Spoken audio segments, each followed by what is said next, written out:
You don't have to come since you're not really part of the family, Rebecca. But I can't just not show up. Well, you can come, but only if you do all the cooking. Okay, I understand. Don't tell David and the others about this, okay?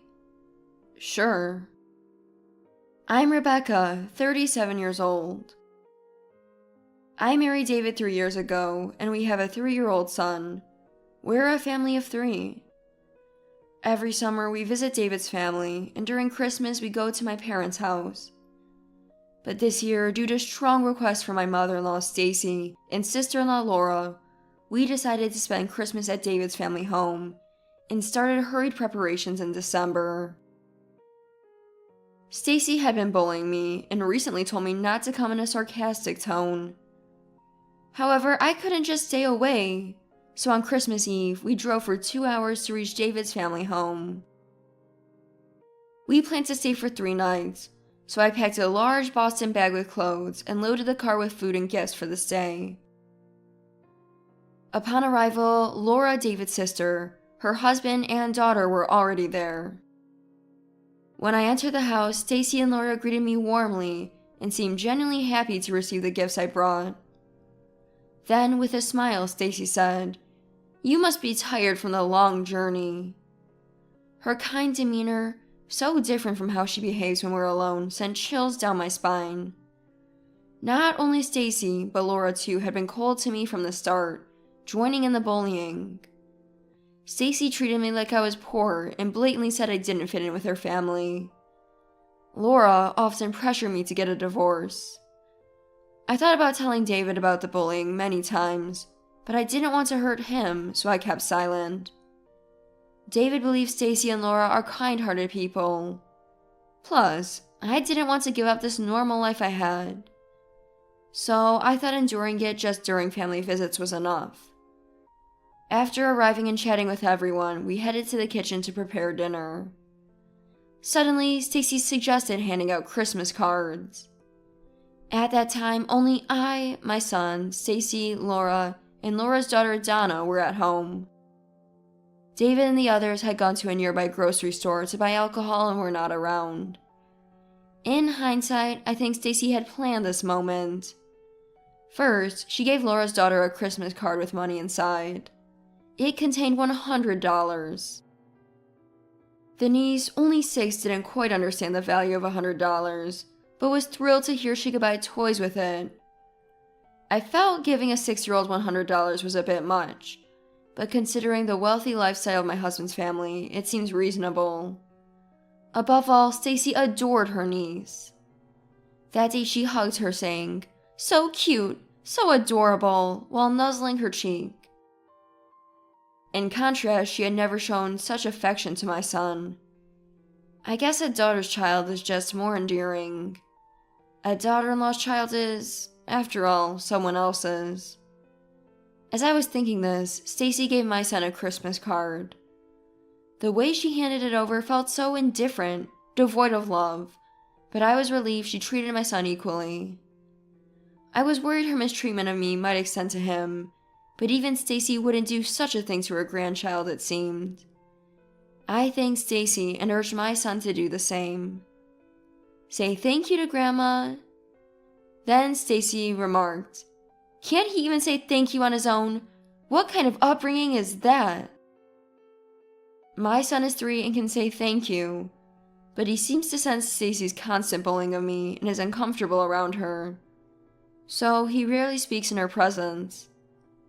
Looking down, my son heard Stacy say, "He's the ugliest of all my grandchildren." Even at 3, he understood the insult.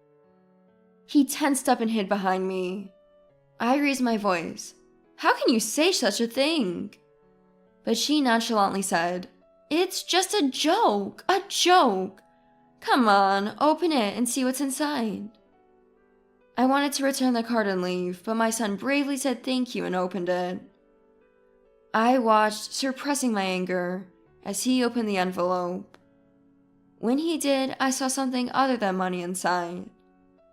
Thinking Stacy had considerately put in stickers or something for a 3-year-old, I was curious.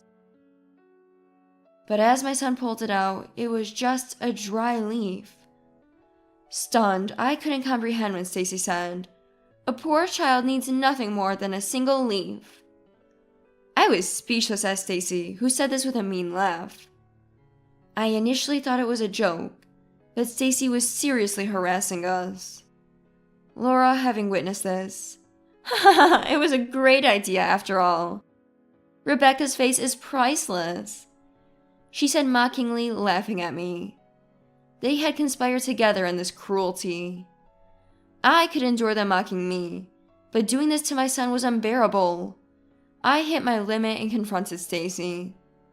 "This is too much. If it's just a leaf, we're better off without it."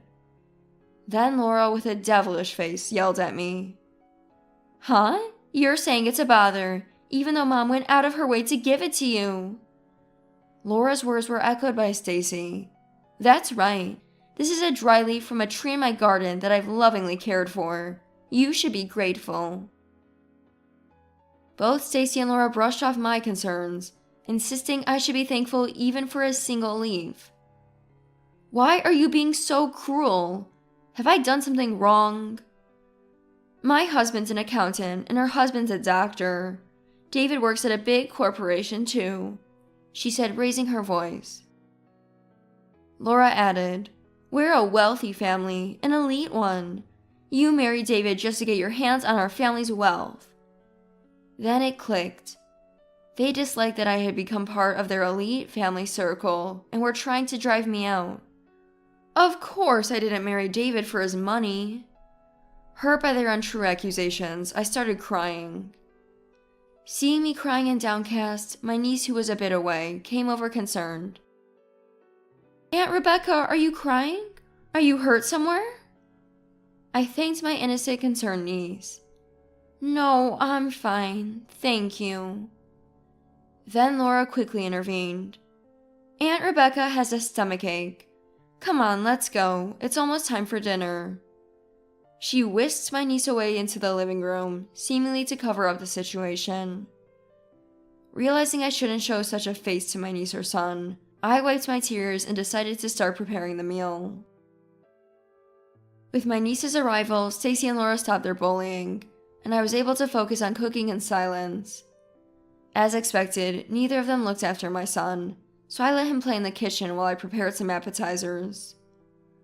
While cooking, I couldn't help but cry again, thinking about why I had to endure such pain just to visit my husband's family. Just then, David and the others returned. I quickly put on a smile, not wanting them to see my tears, and went to greet them at the entrance. Stacy and Laura, who had been so mean just moments ago, now wore kind faces. Father-in-law Robert and brother-in-law John were utterly unaware of their cruelty, believing them to be kind people. Robert, with a gentle smile, carried the chicken they had bought into the living room. John happily went to the living room with his niece, and Laura followed them, looking content. To anyone just observing, they seemed like a truly happy family, but their true nature was completely different from what they had shown earlier. Even so, I didn't have the courage to disrupt this family's happiness. There were more harassments when no one else was looking, but I managed to get through the 3-night stay and return home. Finally, free from that hellish place, I was relaxing in the living room when David asked me, "Did something happen at home? You looked unhappy the whole time." I was surprised that David had noticed, but I pretended as if nothing had happened. "Really? Nothing's wrong," I said, but David wasn't convinced. I felt a mix of happiness and guilt when I realized David was so concerned about me. I hadn't planned to tell anyone about the abuse from the 2 women, but his kindness made me tear up, and I ended up sharing everything. I told him how they've been making snide remarks since we got married, calling me poor, a thief, urging me to divorce and leave. I even told him about the single dried leaf given as a Christmas gift to our son. As I recounted what I endured over the past 3 years, David's face turned red with shock and anger, trembling with rage. Showing him the dried leaf as evidence only fueled his fury more. David apologized, still angry. "I'm sorry, I didn't realize this was happening." It wasn't his fault, as he didn't know about the bullying. Moreover, I also had been hiding a truth about my family from his family, which was wrong. I guess I can't keep it a secret anymore. Thinking of my son, I realized I had to tell Stacy and the others about my family background. For that, I needed my parents' support. I called my mother and told her what had happened with Stacy and Laura. I could tell from her voice, though calm, she was angry. Thankfully, both of my parents agreed to help, so David and I decided to visit his family home over the weekend to discuss everything. That weekend, at David's family home, Stacy, Laura, Robert, David, John, and I gathered. My niece was playing in the garden, and my son was napping in the next room. Robert seemed happy that everyone was together again, smiling. Seeing him like that, I felt terribly guilty about what I had to reveal. Sensing my feelings, David started the conversation. "Mom, Laura, I know everything you've done to Rebecca. What's this about?" David's words momentarily surprised them, but they soon feigned ignorance. "What are you talking about?" Stacy said, and Laura joined in. "David, are you just tired?" Despite their efforts to deflect, David shared everything I had been through in front of everyone, even showing the dry leaf and the Christmas card on the table for Robert and John to see. Their faces stiffened gradually. "Is this true?" Robert asked David, incredulous. When David confirmed the truth, Stacy, with a flushed, panicked face, said, "Don't make false accusations without proof." Stacy and Laura, sweating and denying it all, looked increasingly guilty, and even John started to look at Laura with suspicion. Indeed, I hadn't recorded their actions, so the leaf was the only physical evidence. But their panic was evident. Anyone would believe David's account as true. As David pressed on, they became more flustered. Then my niece, who had been playing outside, came into the living room and saw the dry leaf on the table. "Oh, this is what Grandma gave in the Christmas card the other day." My niece's innocent remark struck a blow to Stacy and Laura, who froze in panic. Meanwhile, John and Robert were furious. Then my niece asked, "Is Aunt Rebecca poor?" Confused, John asked her, "Why would you say that?" She innocently replied, "Mom and the others said that, and they made Aunt Rebecca cry." With that, she went back to play in the garden. Her decisive statement left Stacy and Laura even more flustered. John looked at his wife with disgust, and Robert sharply criticized Stacy, calling her the worst. Accused by everyone, the two women lashed out. "It's David's fault for marrying a poor person." Laura yelled at David, with Stacy joining in. "Rebecca doesn't belong in this family. I've said it from the start." They began trying to convince David to divorce me, to protect the family wealth. Aghast, David retorted, "Who ever said Rebecca is poor?"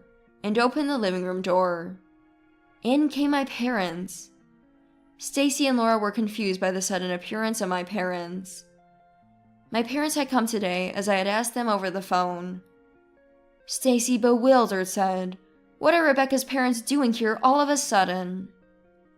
My mother, remaining calm, said, "We've heard about the situation. Our daughter seems to be quite indebted to you." I could tell my parents were quite angry, despite their calm demeanor. As my parents were greeting everyone, a remorseful Robert apologized. "I'm sorry for the foolishness of our family. We've been horrible to your precious daughter." John also apologized, but the true culprits were the two women. My father asked Robert to stop apologizing and turned to Stacy and Laura. "We haven't had the chance to properly introduce ourselves. We're like this, you see." He handed them his business card. Stacy, thinking we were poor, carelessly accepted it with one hand. Laura, seemingly uninterested, took the card and handed it to John without a second glance. Upon seeing the cards, Robert and John's faces showed shock. Understandably so. My father's card listed the name of a well-known local company with CEO beside his name. My mother's card read Executive Director. Their company is a famous one known to everyone. In fact, my family comes from a long line of distinguished lineage, and my parents are the main operators of the company. In other words, far from being poor, my family is super wealthy. Even housewives like Stacy and Laura knew of my parents' company and were speechless with surprise. While surprised, Robert was curious why we had kept the truth hidden until now. Feeling apologetic for not telling Robert and John earlier, I decided to explain why I had concealed the facts about my family. I had always been troubled by being wealthy since I was young.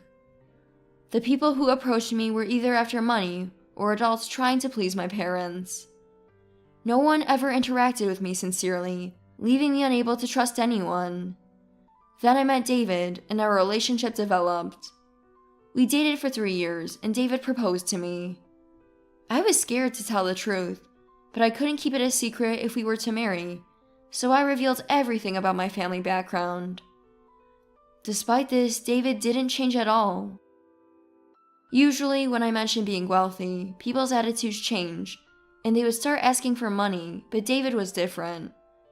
I trusted David and decided to marry him. The reason I didn't tell David's family about my own was that I wanted them to see me not as the daughter of a prestigious family, but as David's wife. I also didn't want them to feel awkward or act differently around me. Stacy and Laura were dumbfounded upon hearing my story.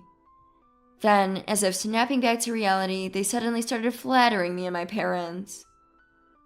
"Rebecca has a dignity unlike ordinary people," said Stacy. Laura joined in. "It's an honor to be connected to a prestigious family." My parents looked at Stacy and Laura with disdain, which was precisely why I had kept quiet about my family. Now what they saw in me was not myself, but my parents' wealth. Finally, I told Stacy and Laura, "I can tolerate harassment directed at me, but I cannot forgive what you did to my precious son." Robert and John agreed, supporting me. Stacy and Laura apologized with pitiful faces, but it was too late. I had no intention of forgiving them. Having said what we wanted, David and I decided to leave the matter of Stacy and Laura's conduct to Robert and John, and went home. I thought Stacy and Laura would likely face a stern reprimand from Robert and John afterward. It turned out that just being scolded wasn't the end for Stacy and Laura. A few days later, they called me in a panic. Apparently, Robert had threatened Stacy with divorce, and she pleaded, "I'm about to be divorced. Can you please talk to your husband for me?" Laura was in a similar situation, asking desperately, "Can you lend me some money? I've been caught spending our savings, and I'm in big trouble. I'm facing divorce." It seemed that Robert and John had each had discussions with their wives, during which it was discovered that Stacy and Laura had been recklessly spending the family savings on luxury brands. Their irresponsible behavior and bad character led to them being faced with divorce. Their divorce negotiations were contentious, but ultimately, both Stacy and Laura were divorced and kicked out of their homes. David declared that he would cut ties with the two and changed his contact information. I hadn't expected it to escalate to divorce, but I thought it was their just deserts. I later learned that after being divorced, both women accustomed to living luxuriously on Robert and John's earnings couldn't cope with sudden poverty. To maintain their lavish lifestyle, they accumulated debts by purchasing high-end brands, which led to a cycle of unmanageable interest payments and debt collection. John ended up with custody of my niece, who still occasionally plays with our family. Robert and John are kind people, and I plan to maintain a good relationship with them. On the other hand, my parents have been urging David to take over the family business, but he insists on continuing to work as an employee, as he has been doing. Even if David were to take over the company, I believe our life wouldn't change much, because I trust he's not the kind of person to be altered by money. I plan to continue trusting David and protecting the happiness of our family of 3.